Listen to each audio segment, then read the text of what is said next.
وأشهد أن محمدا عبده ورسوله. يا أيها الذين آمنوا اتقوا الله حق تقاته ولا تموتن إلا وأنتم مسلمون.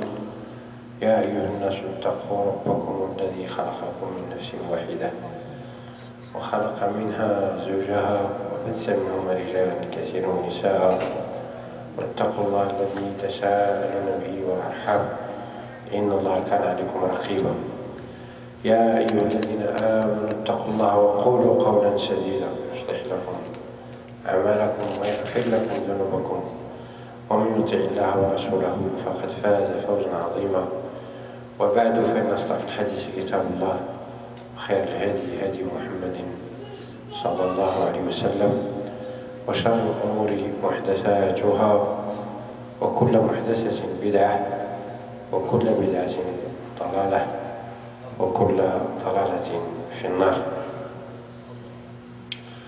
أيها الإخوة، مع سورة الحجرات ومع الآية قوله تعالى: وإن طائفتان من المؤمنين اقتتلوا فأصلحوا بينهما، فإن بغت إحداهما على الأخرى فقاتلوا التي تبغي حتى تفيء إلى أمر الله، فإن فاءت فأصلحوا بينهما بالعدل وأقسطوا إن الله يحب المقسطين. القرآن شفاء للناس وهدى رحمة، يعالج كل القضايا التي يحتاج إليها المسلم والمسلمون.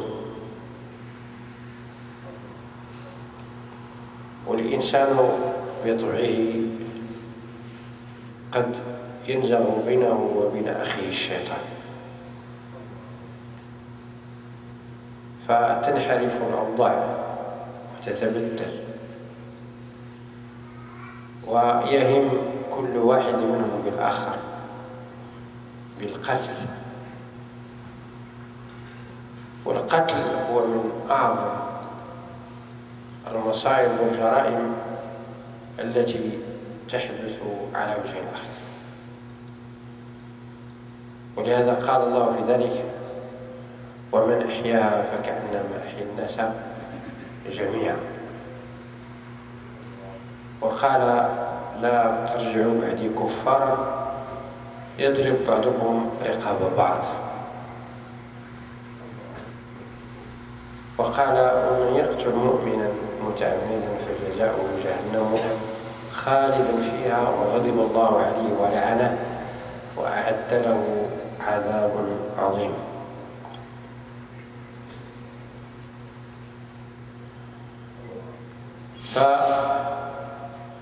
فالقتال إذا حصل بين طائفتين، يعني بين جماعتين من المؤمنين، هذه تريد أن تقتل الأخرى والأخرى تريد أن تقتل الأخرى،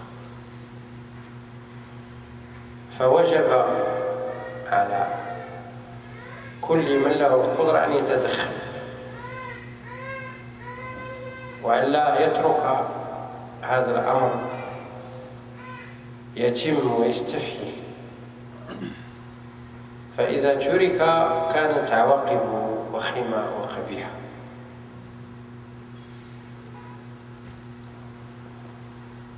فلذا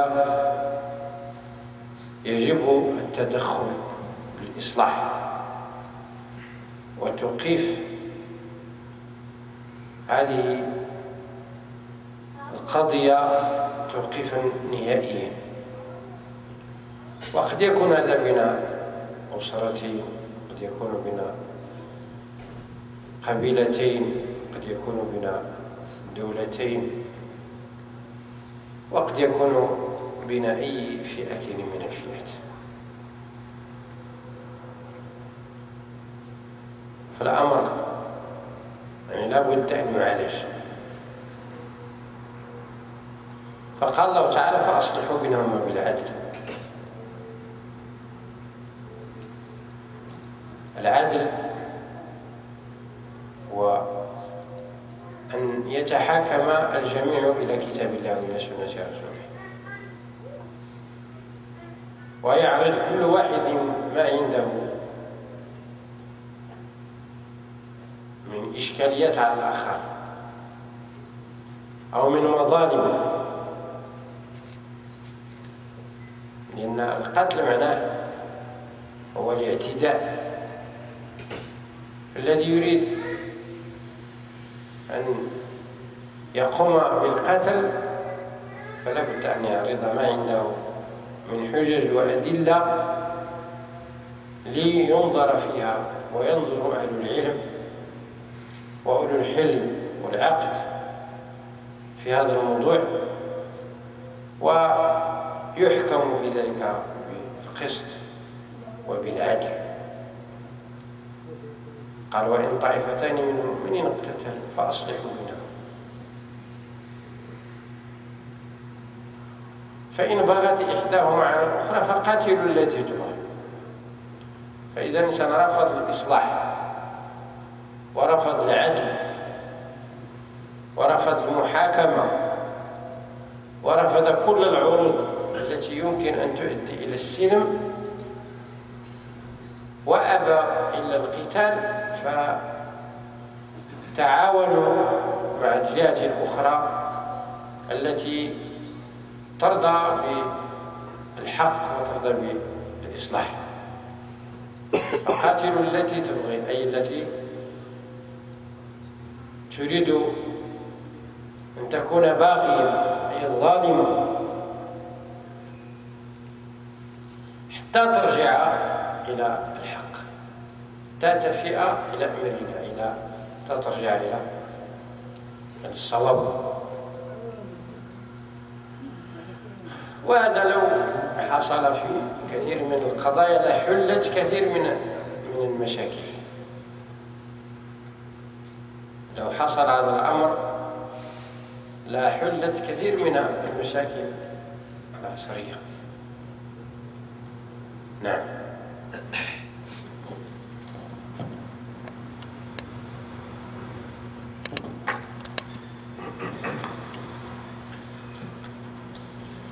The Sheikh, after mentioning the speech of the need, he said, dear brothers, we are going to be in this lecture with Surah Al-Hujurat and with the ayah from the Quran in Surah Al-Hujurat, which says what means, and if two groups of believers fight, then mend between them.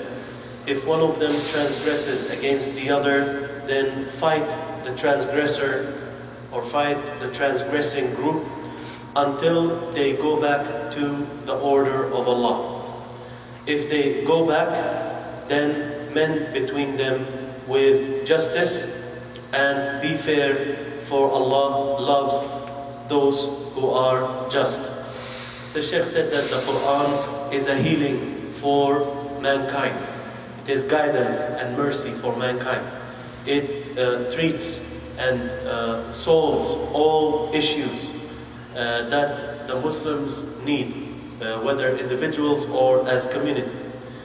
The human, by nature, he might fall into some fight between him and his brother. Shaitan interferes between them and causes tension and problems to happen between him and his brother. So things somewhat change and the conditions do not stay as they used to be. So to a point that one of them might intend to kill his brother. Killing is one of the most heinous crimes that are committed on the face of the earth. That is why Allah subhanahu wa ta'ala said regarding causing a person to live or causing a life to remain living, Allah said, and the one who caused it to live, that is even one soul, it is as if he caused all humans to live. Also, the Sheikh mentioned the hadith of the Prophet ﷺ, do not go back after me, do not become after me as disbelievers. one of you kills the other, or one of you killing one another, that is. Do not become as kafirs, killing one another. Also Allah subhanahu wa ta'ala said in the Quran, and the one who kills a believer deliberately, then his reward or his punishment will be the fire of Jahannam. He will dwell in forever, and he will dwell in it for a long, very long time, and Allah is angry with him, and Allah has cursed him. It is a must upon anyone who has the power to interfere between those two quarreling folks, and it is a must to stop the killing and the bloodshed that happens between Muslims. That is because it has very evil results. It is a must to mend between them and to stop all of this fight. And this fight may happen between two families, between two tribes, between two countries, any two groups. The matter must be treated, and Allah subhanahu wa ta'ala said, telling us how to do that: mend between them with justice, and to rectify those affairs with fairness. The Sheikh said it means that everybody will refer to the book and the sunnah, seeking the judgment from them. If one feels oppressed, then he must present whatever problems or whatever oppressions he feels were committed against him. He must present that. He must, because he is intending to kill someone else. So the one who wants to kill somebody else must bring proofs for the actions that he wants to do. So he presents his evidence to the people of knowledge, and the people of knowledge will judge with fairness and justice. Allah subhanahu wa ta'ala says after that, if one of them transgresses against the other, then fight the one that transgresses until it goes back to the order of Allah. So if one of the two fighting parties refuses this rectification, refuses justice, refuses to refer to the book and the sunnah as a judge, and refuses all kinds of initiatives that will lead to peace, and intends just to fight regardless, then Allah subhanahu wa ta'ala orders the believers here to help the other party, to help the other side that is satisfied with truth and satisfied with mending and rectification. So help this side against the transgressing party until it goes back to the truth and to what is correct, and that is until it goes back to the order of Allah. The Sheikh said that if this happens, then a lot of contemporary problems will be solved. A lot of contemporary problems that are happening will be solved if the advice of the Quran was carried out. يقول الله تعالى بعد بيان هذا الأمر العظيم الذي هو الإصلاح بين المتخاصمين وبين المتقاتلين، قال: وأقسطوا إن الله يحب المقسطين. أي واعدلوا، إن الله يحب العدل، وهذا من صفته تبارك وتعالى أن يحب ويرضى ويسخط ويغضب فهذه كلها من صفته تبارك وتعالى. فيحب على العدل الذين يعدلون. إن الله يأمر بالعدل والإحسان، فهو تبارك وتعالى يأمر بالعدل. يا أيها الذين آمنوا كونوا قوامين لله شهداء بالقسط.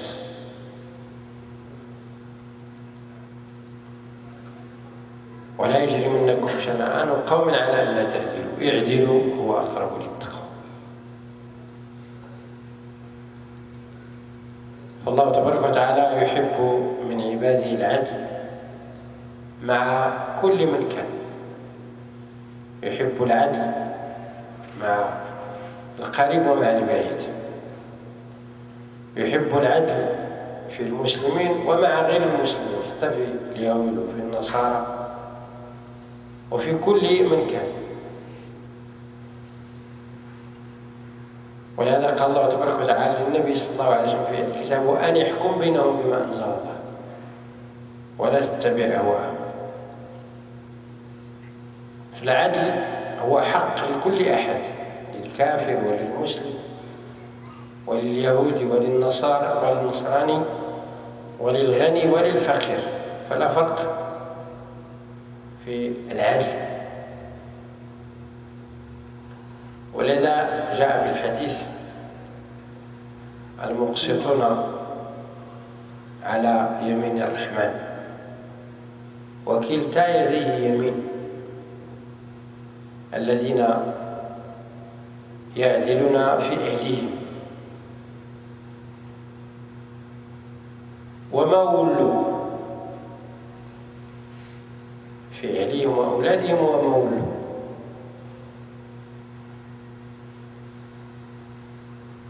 فالإنسان يعدل في أولاده وبين أولاده، ويعدل في أهله إن كانت له أزواج، في القسم وفي كل ما يجب العدل فيه. فالمقسطون على يمين الرحمن من مآثرهم ومناقبهم أنهم على يمين الرحمن غدا يوم القيامة، وكلتا يديه يمين تبارك وتعالى. حديث صحيح مسلم. الذين يعدلون في أهلهم وأولادهم وما ولوا. فولاة الأمر أولى بالعدل حكام، فعليهم أن يعدلوا في حكمهم ولا يميلون، كما قال الرسول عليه الصلاة والسلام: فاطمة بنت محمد سرقت لقطعت يدها.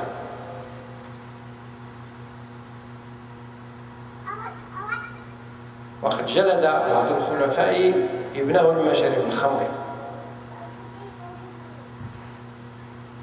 العدل هو أساس قيام الأمم، والجور والظلم هو أساس خراب الأمم ولو كانت مسلمة. فأي أمة لا تعدل فمعناها الخراب يأتيها، وأي أمة تعدل فتقوم دولتها ولو كانت كافرة. العدل الأساس، ولهذا مدحه الله في القرآن في غير ما آية. وجعل الرسول عليه الصلاة والسلام صاحبه من السبعة الذين يظلهم الله في ظله يوم لا ظل إلا ظله. إمام عادل.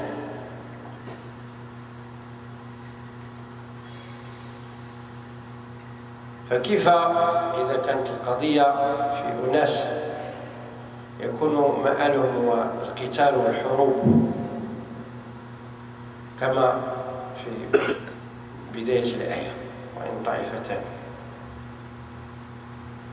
فحرم الله الدماء وحرم الله الأموال وحرم الله الأعراض، دماء أي كان فدمه حرام إلا بالحق، كما قال الرسول صلى الله عليه وسلم: ولا تقتلوا النفس التي حرم الله إلا بالحق، لا يحل دم مسلم إلا بإحدى ثلاث: النفس بالنفس والثيب الزاني والتارك لدينه المفارق للجماعة.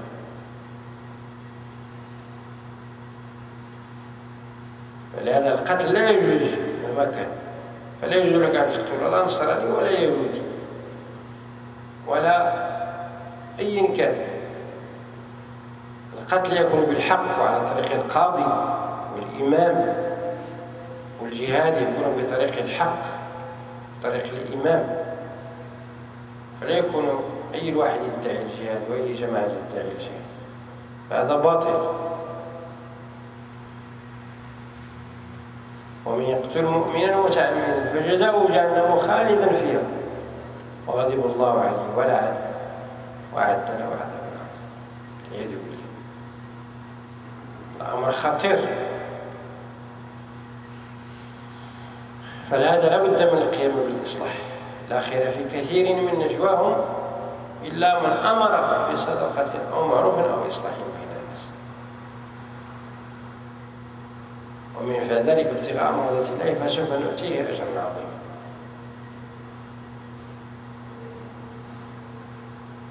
الإصلاح وقيام الناس به فرض حتى تنتهي الخصومات وتنتهي المشاكل، ولا يكون معنى ذلك هو الترك والقتل والناس يقتل بعضهم بعضا. فلهذا بين الإسلام حد الحرابة وحد البغاة والذين يخرجون على ولاة الأمور، فكل هذا بينه الرسول عليه الصلاة والسلام. فلهذا حرم الخروج على ولاة الأمور، لا يجوز الخروج على ولاة الأمور مهما كانوا، سواء جاروا أو ظلموا أو عدلوا، فلا يجوز الخروج عليهم مهما كان الله. فكل من خرج على ولاة الأمور فهو باغي يستحق القتل. فلهذا قال في الحديث كما سبق: تارك لدينه المفارق للجماعة.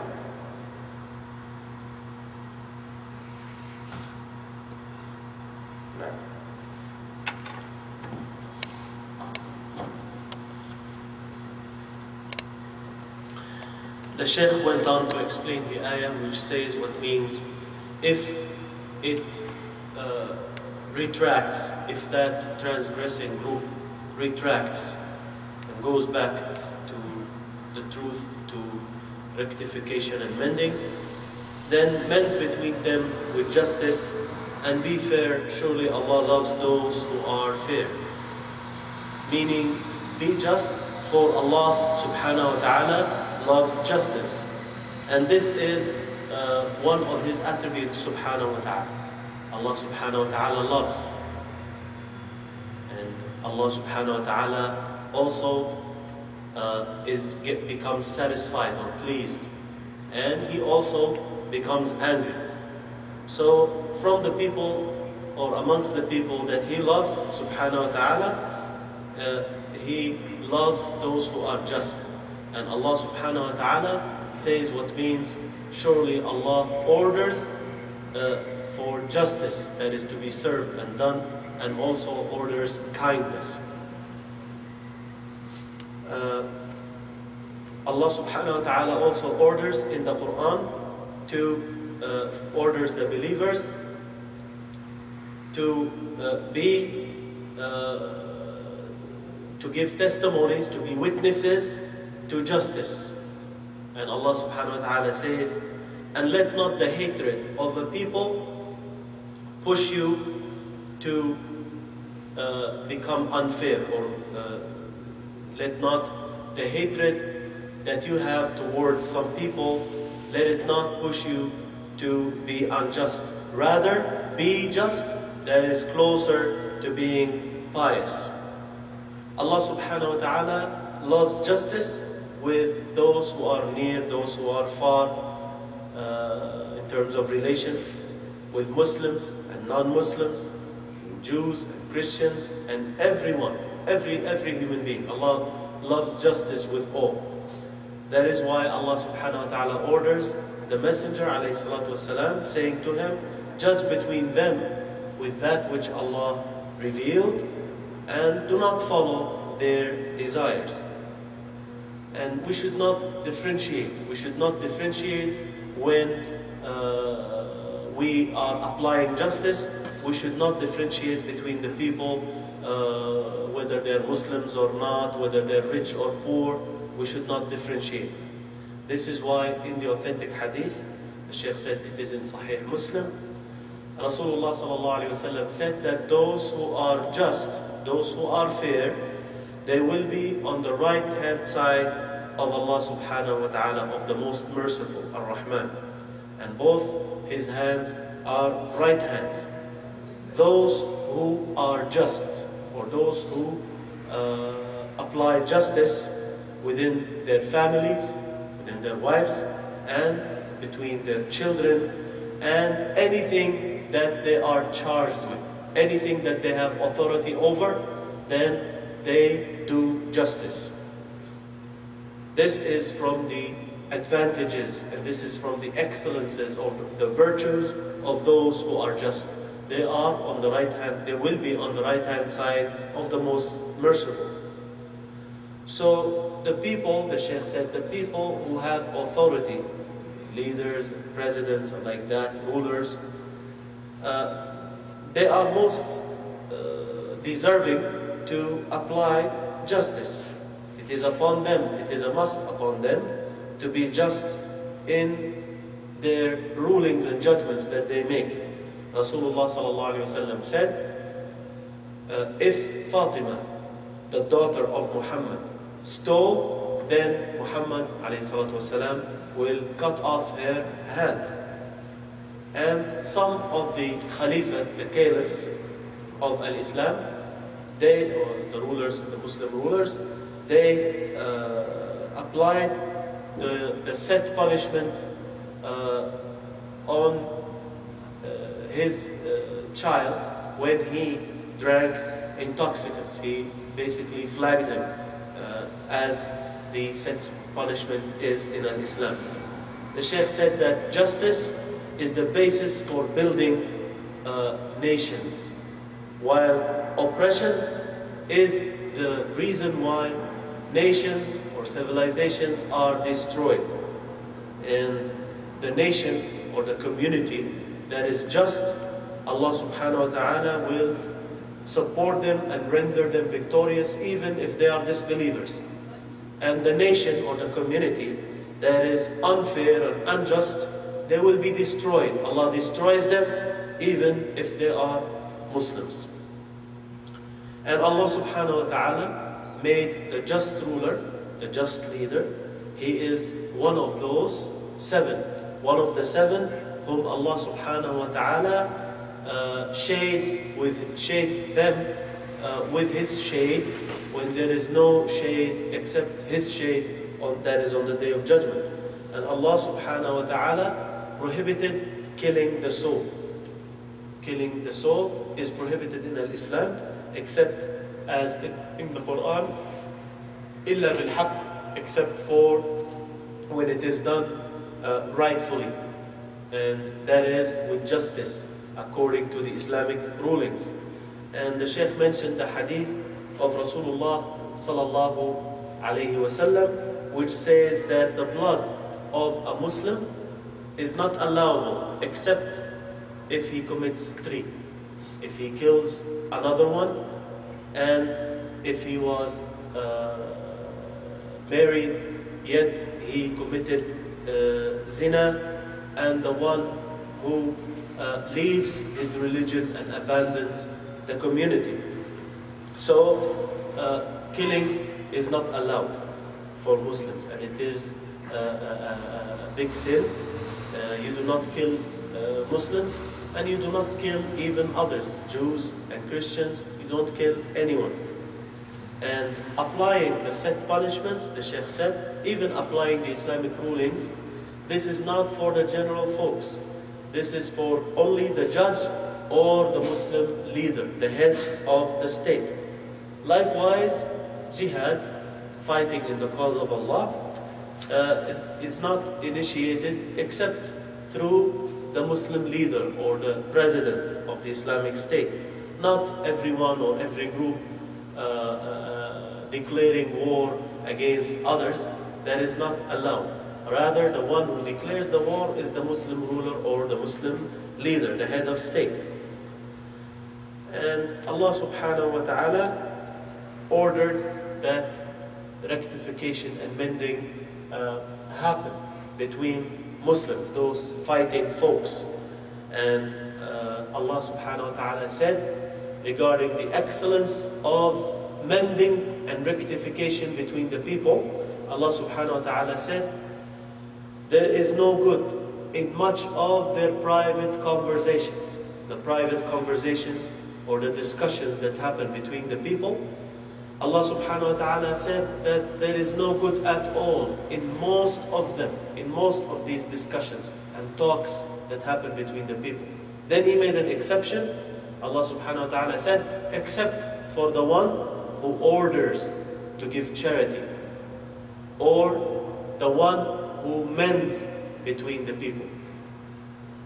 Except the one who orders to give charity, or to do something that is good, or something that is well known to be good by the Sharia, ma'ruf, or someone who mended between the people. So in the private conversations that people have, there is no good in much of them at all, except the one who orders charity, or a good thing, or goodness, or someone who mends between people who are fighting.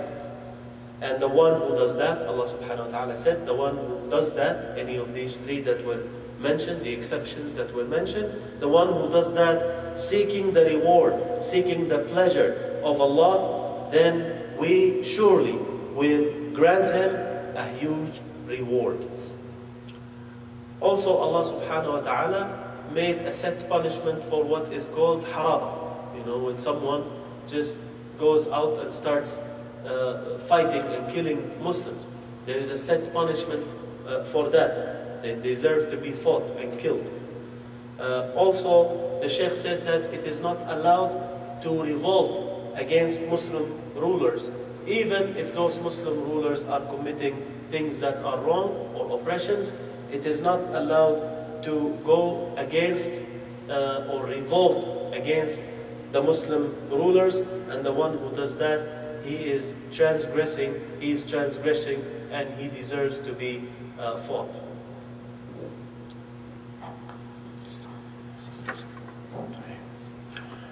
هذه الآية يستفاد منها فائدة عظيمة، وهي أن أصحاب الكبائر ليسوا بكفار، لأن الله تعالى سمى المتقاتلين سماهم بالمؤمنين، وإن طائفتان من المؤمنين اقتتلوا. فمذهب أهل السنة والجماعة عدم التكفير بالكبيرة وبالمعصية، وصاحبها إن لم يتب فهو تحت المشيئة. ومذهب الخوارج هو التكفير بالكبيرة، وكذلك مذهب المعتزلة فيسمونه المنزلة بالمنزلة، وهو في واقع أمره كمذهب الخوارج. فيرون أن صاحب المعصية كافر، وإذا مات على معصيته فهو مخلد في النار لا يخرج.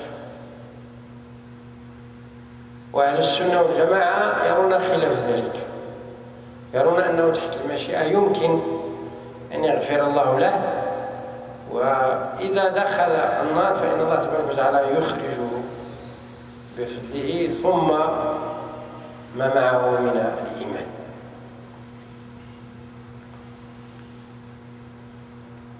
وأما المرجئة فلا يرون أن المعصية تنقص من الإيمان شيئا.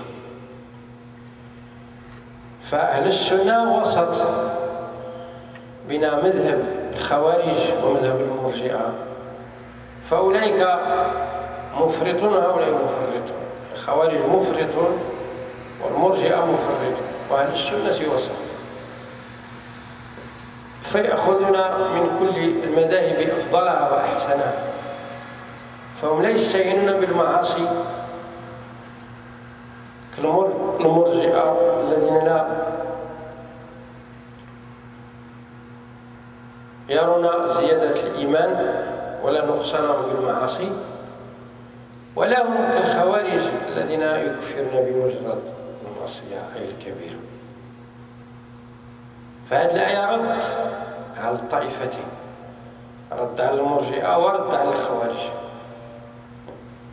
الله تبارك وتعالى أمرنا بالإصلاح وذم هذا الفعل، لأن انتدب المؤمنين للإصلاح ورآه من الظلم، قال فإن بغت إحداهما على الأخرى أي ظلمت وتعدت. وكما سبقنا أيضا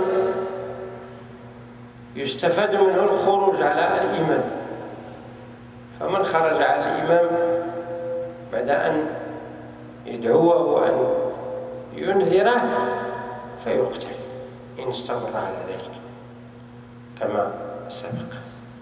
وفي الآية فوائد أخرى، وننتقل للآية الأخرى: إنما المؤمنون إخوة فأصلحوا بين أخويكم واتقوا الله لعلكم ترحمون. هذه جزء من الآية السابقة من حيث المعنى. إنما المؤمنون إخوة فاش في الدين، وأخوة الدين أعظم من أخوة النسب لأنها لها استمرار. أما أخوة النسب فهي مجرد التقاء في القبائل والأفخاذ والشعوب فقط. أما إن اجتمع الإيمان واجتمعت القرابة فكما قال الرسول عليه الصلاة والسلام في الصدقة: على القريب صدقة وصلة وعلى البعيد صدقة. فالقرابة لا شك أن لها حقها، وقد أوصى الله تبارك وتعالى بها في غير ما آية من القرآن. لكن أخوة النسب وأخوة الدين أعظم، لأن الله تعالى قال: الأخلاء يومئذ بعضهم لبعض عدو إلا المتقين. فأخوة الإسلام والإيمان لا تنتهي بالموت، تستمر إلى ما بعد الموت، إلى الآخرة، إلى الجنة إن شاء الله.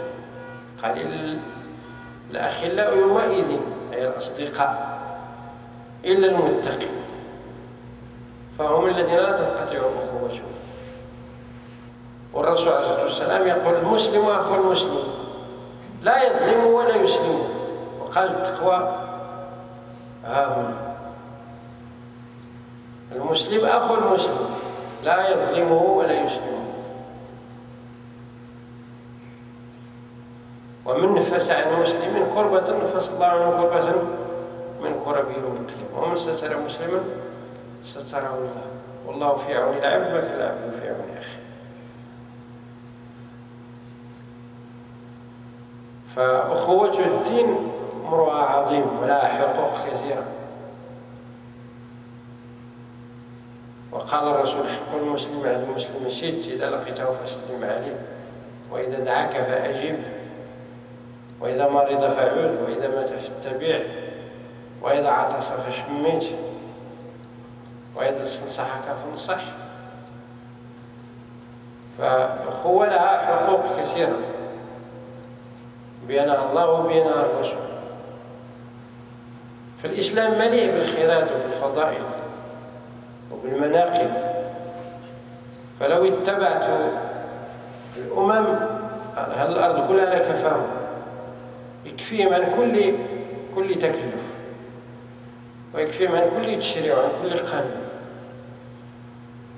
فهو كلام الذي لا تخفى عليه خافية، وحكم الذي لا يمكن أن يتعرض للنقد. فأحكامه التي نزلت من فوق 7 سماوات منذ 14 قرن، وهي قائمة إلى الآن وستبقى إلى أن تقوم الساعة، ماثلة ولو طبقها على الأرض راحوا واستراحوا، لا توطد أمنهم واستقرت حياتهم. فالحمد لله نعمة الإسلام وكفى بها نعمة.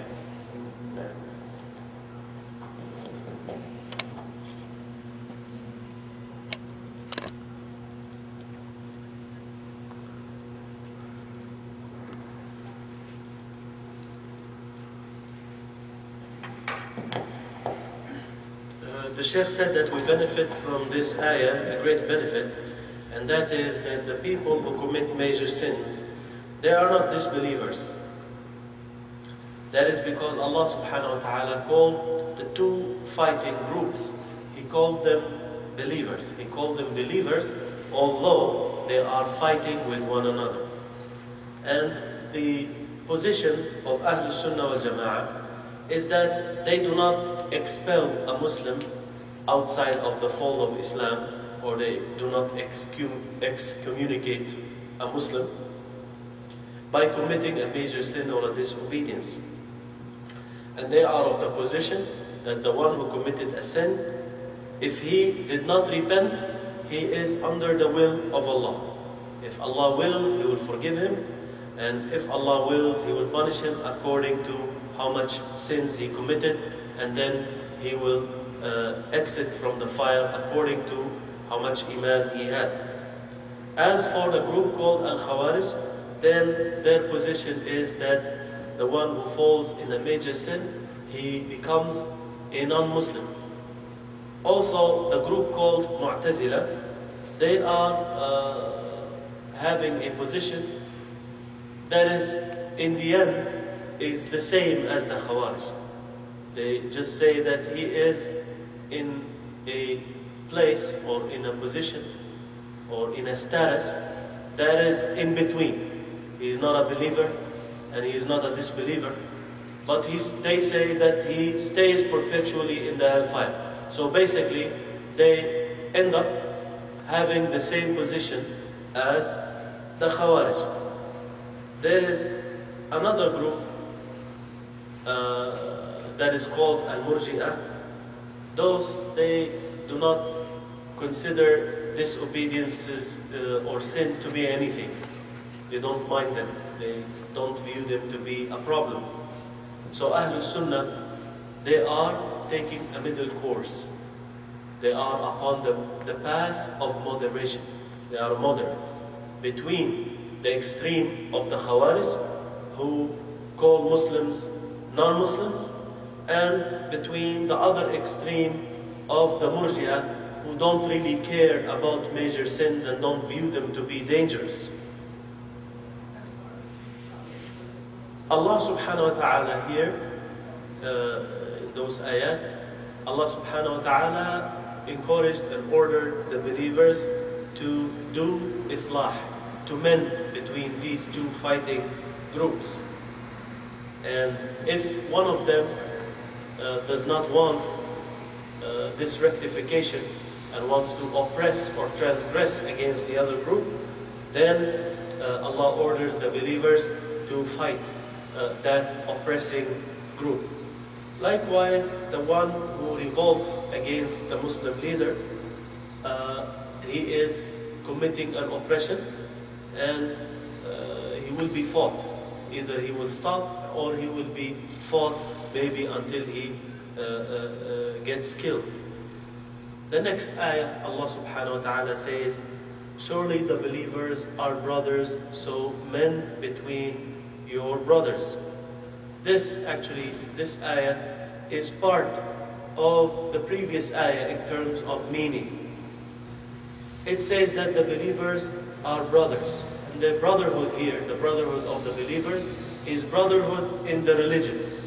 And brotherhood in the religion is actually mightier and stronger than blood relationships. As for the case when you have a brother who is Muslim, and he is also your blood relative, he is your brother in terms of blood, then this person, this brother, he has more right upon you, as Rasulullah ﷺ mentioned regarding a sadaqah, charity, that if you give the charity to a relative of yours, a blood relative, a blood relation, then you are rewarded twice. You are rewarded for the charity you gave, and you are rewarded for giving the charity to one of your blood relations. But once again, the Sheikh said that the brotherhood in the religion is stronger and mightier, and it continues and remains even after death, as Allah subhanahu wa ta'ala said. What means the friendship or the friends on that day, the day of judgment? The friends or the intimate friends are on that day, they are enemies to one another, except for the pious ones, except for al-muttaqeen, except for those who are pious. Also, the Shaykh mentioned the hadith from Rasulullah sallallahu alaihi wasallam, mentioning that the Muslim is the brother of another Muslim. He does not oppress him, he does not let him down, and also the one who removes a calamity or relieves a calamity for a Muslim, he relieves it, then Allah subhanahu wa ta'ala will remove or relieve him from a calamity that may befall him on the day of judgment. And the one who conceals the faults of another Muslim in this life, Allah will conceal and cover his mistakes in the next life. And that Allah is going to be in the help and assistance of the servant as long as that servant is in the assistance of his brother. Also, the Shaykh mentioned the hadith about the rights of a Muslim, that the right of salam, the right of answering the invitation of a Muslim. If a Muslim dies, then you attend the funeral and you walk following his janazah. If he sneezes, then you say to him, Yarhamukallah. If he seeks your advice, then you advise him. So you see that Islam, the religion of Islam, is a beautiful religion. All of it, all of the Islamic rulings are virtuous and excellent. If the nations accept al-Islam and follow al-Islam and apply the rulings of al-Islam, then they will be guaranteed peace, and they will be guaranteed safety because of this great ni'mah, because of this great ni'mah or this great favor or bounty of al-Islam. With this, we end this talk, inshallah. I think is it time for calling adhan? Not yet? Another 5 minutes? Okay. So we can have one question, inshallah, or two. تفضل. هذا سيادة الشيخ، إذا كان الحاكم أتى إلى الحكم عن طريق السلاح وحكم الناس رغما عن أنفهم، فكيف يجب اتباعه؟ The brother is asking here if the ruler came to power by force. How can we follow him, or how can we obey him? يقول لو الحاكم جاء بالتسلط يعني بالقوة حكم البلاد المسلمين، كيف يعني نخضع له؟ هو دائما الحكم الحاكم أنواع، في حكم على طريق الشورى مثل ما كانت خلافة عمر رضي الله عنه، مثل ما كانت خلافة عثمان وعلي، وفيه تولي مثل ما ولى أبو بكر عمر، وفيه الحاكم الذي قد يغلب يأتي بالقوة ويفرض نفسه. فكل هذه الأنواع من الحكام تجب طاعتهم. إذا غلب واستتب له الأمر وغلب فما عليك إلا أن تطيعه، ولا يجوز لك الخروج عليه، لأن الخروج عليه يحدث فتنة في الأمة.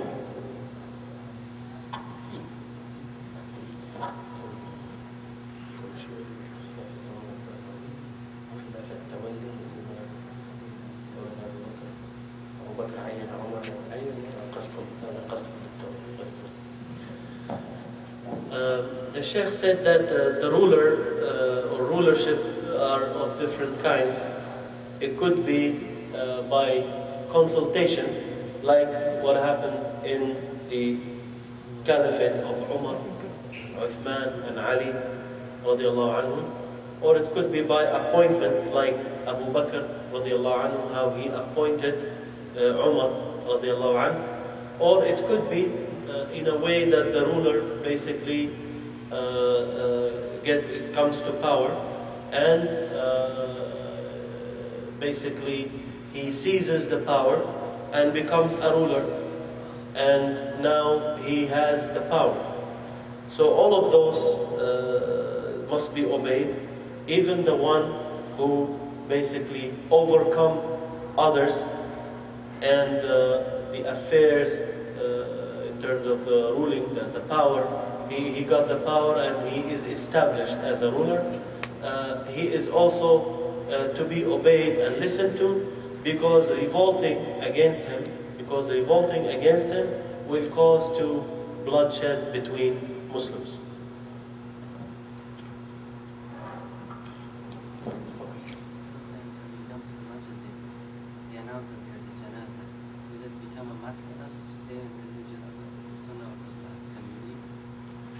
يقول أحيانا يذهب إلى المسجد ويعلنون عن صلاة الجنازة، فهل يجب عليه أن يبقى حتى يصلي أم أنه يعني يجوز له أن يخرج يعني؟ The brother is asking that sometimes he goes to the mosque to pray, and then after they pray, they announce that there will be Salat al-Janazah, funeral prayers. So is it a must upon him to remain, to stay and pray Salat al-Janazah, or is it okay for him to leave? الصلاة على الجنازة فرض كفاية، إن قام به البعض سقط عن الباقين، لكن المسلم دائما يحرص على الخير. الصلاة عليها قيراط من الأجر، وفيها يعني دعاء لأخيك الميت، وفيها فضائل كثيرة فلا تفوت المسلم. فما هي إلا لحظات قلائل ثم تخرج، فلا تضيع عليك الفرص. أي فرصة أتيحت لك في الخير لا تضيعها، العمر قليل. كم عمرك؟ ما هو إلا سويعات وانتهى الإنسان، فعليك أن تغتنم الفرصة. لكن لو أنت عندك حاجة أو عندك ضرورة أو أحدثت أو يعني أنت مضطر للخروج لا حرج عليك.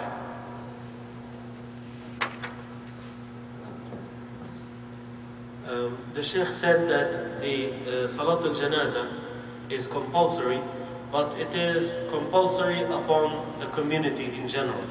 If part of the community prayed Salat al-Janazah, then the rest of the community, they don't have to pray Salat al-Janazah, meaning that the obligation is fulfilled. But then the Muslim does not waste his time, or the Muslim seizes the good opportunities. So Salat al-Janazah has a lot of reward. It is mentioned in the hadith that it has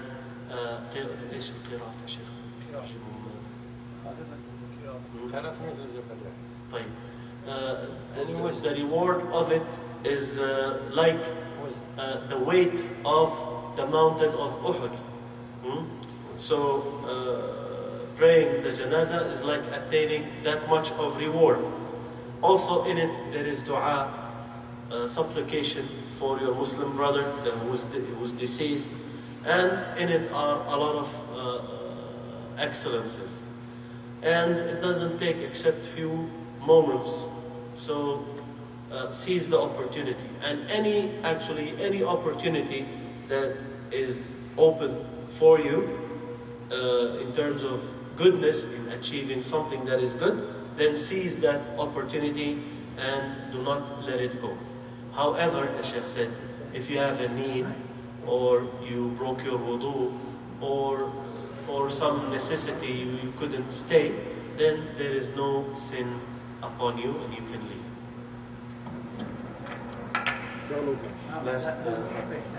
Last question, inshallah. Yes. There is a brother behind Mali. Time for adhan? Yes, please. Go ahead. Who's going to call?